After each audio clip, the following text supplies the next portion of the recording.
पुराना नियम क्यों लिखी गई हैं जिसमें उस समय के जीवन और घटनाएं शामिल हैं। पहला कुरिन्थियों 10:11 यह हम पढ़ने से पाएंगे, परंतु ये सब बातें जो उन पर पड़ी दृष्टांत की रीति पर पड़ी, दृष्टांत की रीति पर थी, और वे हमारी चेतावनी के लिए जो जगत के अंतिम समय में रहते हैं लिखी गई हैं। तो यहाँ किस लिए लिखी गई हैं? वे हमारी चेतावनी के लिए जो जगत के अंतिम समय में रहते हैं लिखी गई है। तो हम भी जानते हैं कि हम लोग अपने जगत के अंतिम समय में रहते हैं। तो ये पुराने नियम, ये पुस्तकें किसके लिए लिखी गई थी? हमारा ही लिए, जो कि दृष्टांत के हिसाब से लिखी गई थी। पीछे नंबर सवाल में देखते हैं, इस कर्म जीवन नया नियम में क्यों लिखा गया है? तो यूहन्ना 20:31 में पढ़ने से पाएंगे, परंतु ये इसलिए लिखी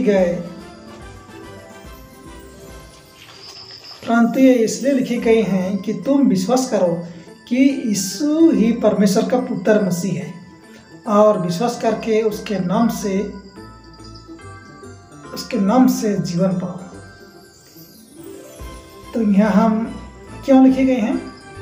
इससे लिखे गए हैं कि हम विश्वास करें कि यीशु ही परमेश्वर का पुत्र है, पुत्र मसीह है, और विश्वास करके उसके नाम से जीवन पाएं।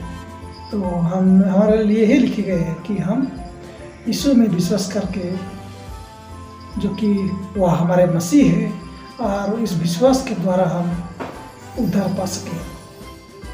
7 नंबर सवाल में है, बाइबल पढ़ने से क्या परिणाम हो सकता है?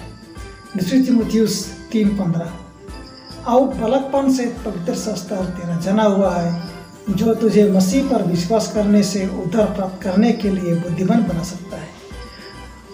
तो यहाँ पर क्या बोलता है? पवित्र शास्त्र यह बाइबल पढ़ने से हमें उद्धार प्राप्त करने के लिए बुद्धिमान बनाता है, जो कि बाइबल हमें उद्धार पाने के लिए बुद्धिमान बनाता है। इसलिए बाइबल पढ़ना बहुत जरूरी है। और 8 नंबर सवाल में देखते हैं, शास्त्र से क्या उपकार होता है? 2 तीमुथियुस 3:16-17 संपूर्ण पवित्र शास्त्र परमेश्वर की प्रेरणा से रचा गया है, और उद्देश्य और समझाने और सुधारने और धार्मिकता की शिक्षा के लिए लाभदायक है, ताकि परमेश्वर के जन सिद्ध बने और हर एक भले काम के लिए तत्पर हो जाए। तो क्या उपकार होता है पवित्र शास्त्र से? क्या उपकार होता है पवित्र शास्त्र से? कि हर एक भले काम के लिए लोग सिद्ध बन जाए, और ये संपूर्ण पवित्र शास्त्र जो कि उद्देश्य के लिए और समझाने के लिए और सुधरने और धार्मिकता की शिक्षा के लिए लाभदायक है ये बाइबल, ताकि हम धर्मी जन सिद्ध बने और हर एक भला काम के लिए वो लोग तैयार रहें। उसके लिए लाभदायक है, तो शास्त्र उपकार करता है। यीशु के शिक्षा अनुसार सत्य कहाँ से मिलते हैं?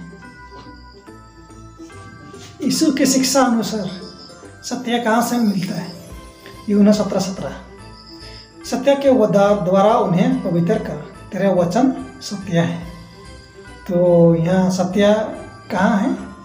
परमेश्वर का वचन ही सत्य है, जो कि बाइबल में हम परमेश्वर का वचन को हम पाते हैं, और सत्य के द्वारा उन्हें पवित्र कर, और ये सत्य जो कि लोगों को पवित्र करता है, जो कि हमें बाइबल में मिलता है।